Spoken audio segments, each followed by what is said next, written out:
So we are going to see, good afternoon. So we are going to see certain topics on refrigeration and cold storage. So myself Krishna Veni from the Department of Agricultural Engineering. So this is regarding Unit 2. See, already we have discussed about simple vapor compression cycle systems and all. Okay, in that what happens is energy was used in the form of mechanical work. Okay, so the major drawback when you compare this vapor compression refrigeration system is it is requiring a compressor to compress large volume of refrigerant vapor. So this compressor working will require more amount of require large amount for its operation and all. So if some methods are used to reduce this volume before compression, there will be considerable reduction in weight of the system and the power requirements for its operations, etc. So what we need is actually we have to design a system which gives a high COP and actually some liquids will be having greater affinity for absorbing large quantities of certain vapors and producing this. So what happens is we are going now discuss about simple vapor absorption system. So the absorption system, refrigeration system is actually a heat operated unit which uses a refrigerant that is alternately absorbed by and liberated from the absorbent. Okay, so that is we have ammonia. The solubility of ammonia in water at low temperature and pressure is higher than it than it is at higher temperatures and pressures and all. Okay, the ammonia vapor leaving the evaporator at a point 2. So what happens is the ammonia will be soluble at low temperature at a higher rate. So the ammonia will be readily absorbed in the low temperature hot solution in the observer. So this process is accompanied by the rejection of heat and all. Okay, so this ammonia in the water solution is pumped to the higher pressure, and after that we are heating. So what happens when very well at high temperature the solubility is less. Okay, due to the reduced solubility of ammonia in water at high temperature, the vapor is removed from the solution. It is separating from the solution, and then vapor is passing through the condenser. The weakened ammonia vapor solution is returned to the absorber. So this will follow a cycle. There we had a compressor which required heavy work and all, but here we are having this system using ammonia. So which is literally you can see that. Okay, the observer, you will have an observer.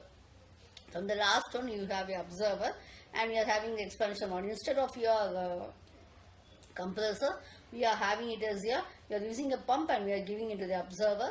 So by this observer, what happens at the high temperature and all, what will happen? This is separated as this ammonia vapor is being separated. So that is being demonstrated. Okay, so instead of compressing this low pressure refrigerant vapor, it is absorbed by the weak solution of the refrigerant in water, which is sprayed in the observer. Okay, so absorption of ammonia will be lowering the pressure in the observer, so which in turn draws more ammonia vapor from the evaporator. Okay, usually some form of cooling is employed in the observer to remove the heat and all. So the cooling of hot weak ammonia solution necessary to increases absorption capacity, because at high temperature water will be absorbing less ammonia vapor and all. Okay, so that is only depicted by your TS diagram. That will be depicted by your TS diagram and all. Okay, and the following accessories are fitted. Okay, heat exchanger, analyzer, and also the rectifier. So what happens here is the main purpose of this all, you'll be seeing this. The heat exchanger is located between the generator and the observer. So you can see that the generator and the observer. Okay, so the heat pump is located between the generator and the observer. So what happens? The strong solution which is pumped is the generator must be heated, and the weak solution from the generator to the observer must also be cooled. So this will be achieved only by the means of a heat exchanger. So what happens? Consequently, the cost of heating or being cooling of observer, these costs associated with these activities will be reduced. Okay, next we have an analyzer.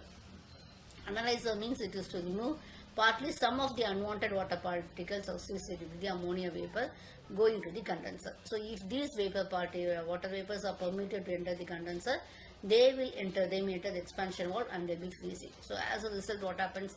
The pipeline will be getting choked. Okay, so that we have to take care, and we have to seek that it is not occurring. The third one is rectifier. So rectifier is a water cooled heat exchanger which condenses the water vapor and some ammonia and sends back to the generator. So this is we have to see. This chart will depict the difference between the vapor compression and vapor absorption.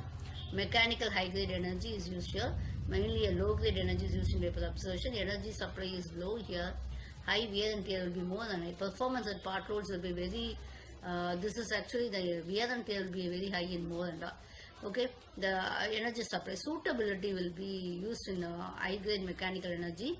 This vapor absorption can be used in remote places also. Okay, very small capacities also. Vapor clear charging of refrigerant will be very easy in the case of vapor compression, but in the case of vapor absorption system it is very difficult. And vapor compression there's leakage, but vapor absorption there's no because we are not having any of the compressor component. So where damage is actually liquid traces on suction line, they may happen. And here there is no danger in vapor absorption systems. Okay, and this is a general comparison of your vapor compression and vapor absorption system. Thank you.